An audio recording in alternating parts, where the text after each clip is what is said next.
ಇಂಡಸ್ಟ್ರಿನಲ್ಲಿ first show ಮಗ ಬೆಳ್ಳಿ ಪಂದ್ಯ ಬೆಳಗಿದ್ದಾರೆ. ಬರೀ ಬೆಳ್ಳಿ ಪಂದ್ಯ ಬೆಳಗಿಲ್ಲ, ಕರ್ನಾಟಕವನ್ನು ಬೆಳಗ್ತಾ ಇದ್ದಾರೆ. ಪ್ರತಿಯೊಬ್ಬರು ಕೂಡ ಅಪ್ರಿಸಿಯೇಷನ್ ಮಾಡ್ತಿದ್ದಾರೆ ಸಿನಿಮಾ ಬಗ್ಗೆ.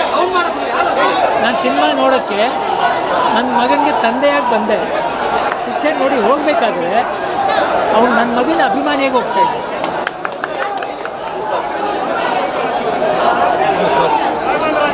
ಕೇಳ್ಬೋದು ಇನ್ನೇನು ಬಿಟ್ಟು. ಸಿನಿಮಾದಲ್ಲಿ ಸಾಕಷ್ಟು ಡೈಲಾಗ್ಗಳಿದೆ.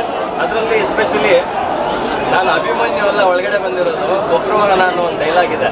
ಸೊ ಅದರ ಅರ್ಥ ಸಾಕಷ್ಟು ಇದೆ.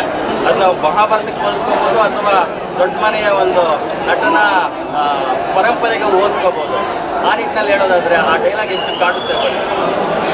ನನಗೆ ಒಟ್ಟಾರೆ ಸಿನಿಮಾ ಬಗ್ಗೆ ಹೇಳಬೇಕು ಅಂದರೆ, ನನ್ನ ಮಗನ ಇಂಟ್ರೊಡ್ಯೂಸ್ ಮಾಡೋಕ್ಕೆ ಈ ಸಿನಿಮಾ ಮಾಡಿಲ್ಲ.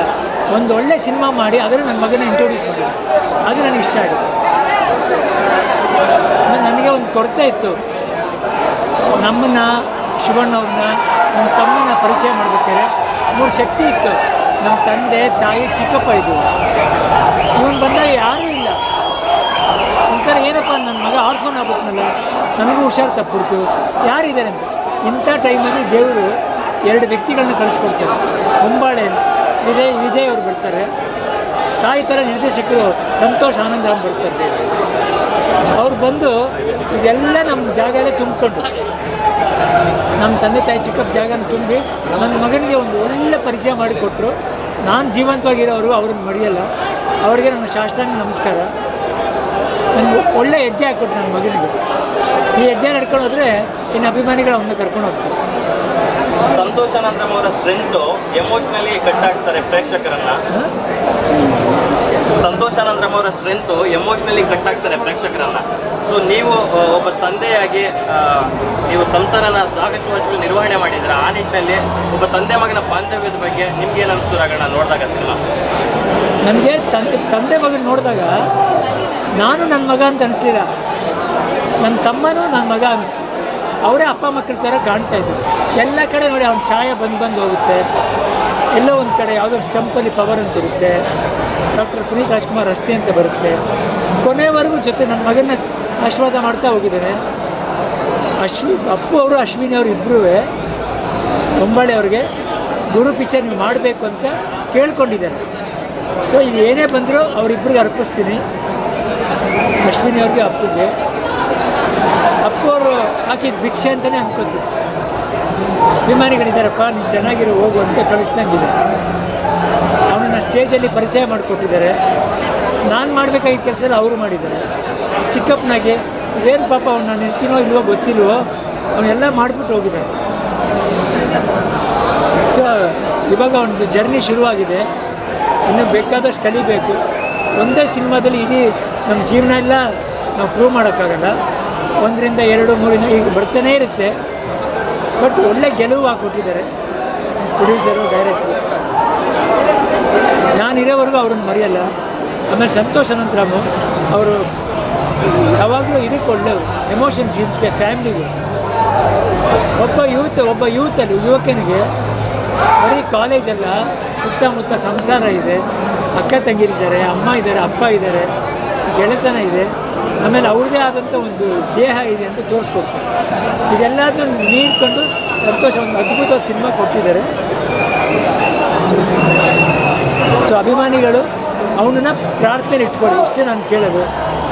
ಬರೀ ಬೆಳೆಸಿ ಅಂತ ಹೇಳಲ್ಲ, ಕಲಿಸಿ ಆಮೇಲೆ ಬೆಳೆಸಿ. ರಾಘಣ್ಣ, ಸಾಮಾನ್ಯವಾಗಿ ಒಬ್ಬ ಹೀರೋ ಲಾಂಚ್ ಆಗ್ತಾರೆ ಅಂದಾಗ ಒಂದೊಳ್ಳೆ ಕಮರ್ಷಿಯಲ್ ಎಲಿಮೆಂಟ್ಸ್ ಇಟ್ಕೊಂಡು ಲಾಂಚ್ ಮಾಡಬೇಕು ಅನ್ನೋದು ಪ್ರತಿಯೊಬ್ಬರಿಗೂ ಒಂದು ಮೇನ್ ಬೇಸಿಕ್ ಇದಿರುತ್ತೆ. ಆದರೆ ಇದರಲ್ಲಿ ಕಮರ್ಷಿಯಲ್ ಎಲಿಮೆಂಟ್ಸ್ ಜೊತೆಗೆ ಕೌಟುಂಬಿಕ ಮೌಲ್ಯಗಳನ್ನು ತುಂಬ ಚೆನ್ನಾಗಿ ಎಕ್ಸ್ಪ್ಲೋರ್ ಮಾಡಿದ್ದಾರೆ. ಸೊ ಎಮೋಷ್ನಲಿ, ಫೀಲಿಂಗ್ಸ್ ವೈಸು ಪ್ರತಿಯೊಬ್ಬ ಕುಟುಂಬಕ್ಕೂ, ಪ್ರತಿಯೊಬ್ಬ ಪೇರೆಂಟ್ಗೂ, ಕಿಡ್ಗೂ ಕನೆಕ್ಟ್ ಆಗುತ್ತೆ. ಆ ನಿಟ್ಟಿನಲ್ಲಿ ಏನು ಹೇಳ್ತಾರೆ ರಾಘಣ್ಣ? ಒಬ್ಬ ಮನುಷ್ಯನಿಗೆ ಅಪ್ಪಾಜಿ ನೀವೇನೇ ತಗೊಳ್ಳಿ, ಅವ್ನು ಯಾರೇ ಆಗಿರಲಿ, ಅವನೊಂದು ಕುಟುಂಬದಿಂದ ಬಂದಿರ್ತಾನೆ. ಯಾರೇ ಆಗಿರಲಿ, ಅಪ್ಪ ಅಮ್ಮ, ಕುಟುಂಬ ಬಾಂಧವ್ಯ ಇದ್ದೇ ಇರುತ್ತೆ. ಅದನ್ನು ಸಂತೋಷ ಅಂತ ಎಲ್ಲೂ ಬಿಟ್ಕೊಟ್ಟಿಲ್ಲ. ಜನ ಹೋಗ್ಬೇಕಾದ್ರೆ ಅದನ್ನು ತೊಗೊಂಡು ಹೋಗ್ಬೇಕು. ಮೌಲ್ಯಗಳನ್ನ, ಸಂದೇಶ, ನನ್ನ ಕುಟುಂಬ ಬೇಕು, ನಾನು ಯಾರೇ ಆಗಿರಲಿ, ಎಲ್ಲೇ ಇರಲಿ, ನನಗೆ ನನ್ನ ಕುಟುಂಬ ಬೇಕು ಅಂತ ತೊಗೊಂಡು ಹೋಗ್ಬೇಕು. ಅದು ಈ ಸಿನಿಮಾದಲ್ಲಿ ನಾನು ಕಾಣ್ತಾ ಇದ್ದೆ. ಬರವಣಿಗೆ ಭಾಳ ಚೆನ್ನಾಗಿದೆ ಅಂತ ಡೈಲಾಗ್ಸ್ ಬಗ್ಗೆ ತುಂಬ ಅಪ್ರಿಸಿಯೇಷನ್ ಮಾಡ್ತಾ ಇದ್ದಾರೆ. ಸೊ ನಿಮಗೆ ಬರವಣಿಗೆ ಎಷ್ಟು ಹಿಡಿಸಿತು ರಗಣ್ಣ? ಯಾಕಂದರೆ ನೀವು ಉದಯ್ ಶಂಕರ್ ಅವ್ರ ಕಾಲದಿಂದ ಎಲ್ಲನೂ ನೋಡ್ಕೊಂಡು ಬಂದಿದ್ದೀರಾ, ಆ ನಿಟ್ಟಿನಲ್ಲಿ ಬರವಣಿಗೆ ಎಷ್ಟು ಮಹತ್ವ ಅನಿಸ್ತು ಈ ಸಿನಿಮಾದಲ್ಲಿ? ನನ್ನ ತಮ್ಮ ರಾಜ್ಕುಮಾರ ಪಿಕ್ಚರ್ಲೇ ಹೇಳ್ದೆ ನನಗೆ, ರಗಣ್ಣ ಸಂತೋಷ್ ಅಂತ ಬರೀತಾರೆ, ನನಗೆಲ್ಲ ಉದಯ್ ಶಂಕರ್ ಜ್ಞಾಪಕ ಆಗುತ್ತೆ ರಗಣ್ಣ. ಸಿಂಪಲಾಗಿ ಬರೀತಾರೆ, ಆದರೆ ತುಂಬ ಆಳವಾಗಿ ಬರೀತಾರೆ ಅಂತ ಅದು ಇಲ್ಲಿ ಕಾಣ್ತಾ ಇದೆ, ಜನನೂ ಹೇಳ್ತಾ ಇದೆ. ಎಸ್ ರಗಣ್ಣ, ಇನ್ನು ನಿಮ್ಮ ಕುಟುಂಬದ ಬಹುತೇಕ ಎಲ್ಲ ಕಲಾವಿದರು ಹೋಮ್ ಬ್ಯಾನರಲ್ಲೇ ಲಾಂಚ್ ಆಗಿರ್ತಕ್ಕಂಥವ್ರು. ಯುವ ಅವ್ರನ್ನ ಒಂದು ಪ್ರತಿಷ್ಠಿತ ಬ್ಯಾನರ್ ಲಾಂಚ್ ಮಾಡಿತು ಹೊಂಬಾಳೆ ಫಿಲಿಮ್ಸು. ನಮ್ಮ ಕನ್ನಡ ಚಿತ್ರರಂಗಿಗೆ ಒಂದು ಹೊಸ ಆಯಾಮ ಕೊಟ್ಟಂಥ ಒಂದು ಪ್ರತಿಷ್ಠಿತ ಬ್ಯಾನರು. ಸೊ ಆ ಬ್ಯಾನರಲ್ಲಿ ಯುವ ಅವ್ರು ಲಾಂಚ್ ಆಗಿರ್ತಕ್ಕಂಥದ್ದು, ಈ ಥರದ ಒಂದು ಒಮ್ಮತದ ಅಪ್ರಿಸಿಯೇಷನ್ಸ್ ಬರ್ತಾ ಇರ್ತಕ್ಕಂಥದ್ರ ಬಗ್ಗೆ ಏನು ಹೇಳ್ತಾರೆ? ನಮಗೆಲ್ಲ ನಾವು ಮಾಡದಿರೋದೇ ಒಳ್ಳೇದಾಯಿತು ಅಂತ ಅನಿಸ್ತು. ಯಾಕೆಂದರೆ ಇಂಥ ಒಂದು ತಂಡ ಸಿಕ್ತು ನಮಗೆ. ಹೊಂಬಾಳೆ, ಸಂತೋಷ್ ಅನಂತರಾಮ್, ಇದೆಲ್ಲ ನನ್ನ ತಮ್ಮಯೇ ಹೇಳ್ಬಿಟ್ಟು ಹೋಗಿದ್ದೆ, ಅವನೇ ಎಲ್ಲ ಅರೇಂಜ್ ಮಾಡಿ ಹೋಗಿದ್ದೆ. ಯಾರಾದರೂ ಮಾಡಲಿ, ಒಳ್ಳೆ ಸಿನಿಮಾ ಬೇಕು, ಜನಗಳು ಇಷ್ಟಪಡಬೇಕು, ಅದನ್ನು ಮಾಡಿದ್ದಾರೆ. ಸೊ ನಾನು ಅದಕ್ಕೆ ಸೋಲ್ತೀನಿ, ಅವರೇ ಮಾಡಿದ್ದು ಸರಿ. ಹೊಂಬಾಳೆ is great.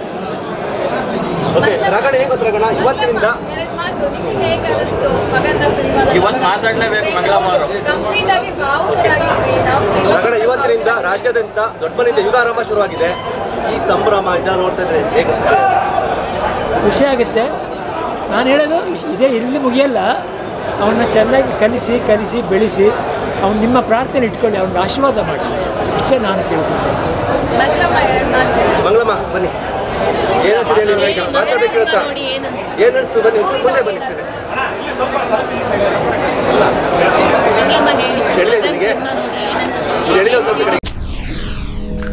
SS TV cinema ಜಗತ್ತಿನ ಕ್ಷಣ ಕ್ಷಣದ ಸುದ್ದಿಯೊಂದಿಗೆ.